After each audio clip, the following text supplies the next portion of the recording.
வணக்கம் சார். நல்லா இருக்கீங்களா? உங்க பேரு? சொல்லுங்க. என்ன வேலை பார்க்குறீங்க? அப்பா சரி. ஓகே. நீங்க வந்து நம்ம ஒயிட்டரா ஃபவுண்டேஷன்ல சேமிச்சிட்டு இருக்கீங்க பணம். அதோட அனுபவத்த பத்தி கொஞ்சம் சொல்லுங்க. இதான் ஃபஸ்ட் டைம் சேமிக்கிறது ஃபஸ்ட் டைம். சரி. இன்னும் போக போக இன்னும் நிறையா கிடைக்கும்னு ஒரு நம்பிக்கை இருக்குது. சரி. இதை நீங்க என்ன மாதிரி உணர்றீங்க? அதாவது இப்போ நீங்க ஒரு சேமிச்சிட்டு இருக்கீங்க. நம்ம எப்பயுமே பணம் வச்சுட்டே இருக்க மாட்டோம் வீட்டில்.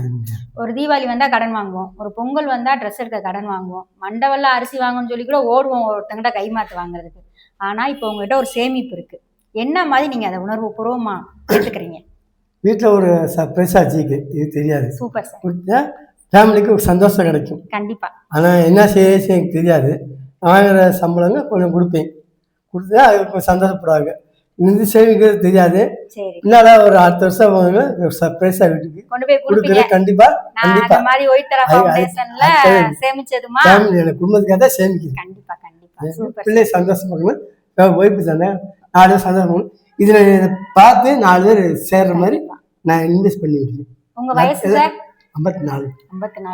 54 வயசுல சேமிக்கன்னு முடிவு பண்ணியிருக்காரு பார்த்தீங்களா? உண்மைக்கே கிரேட், சூப்பர்.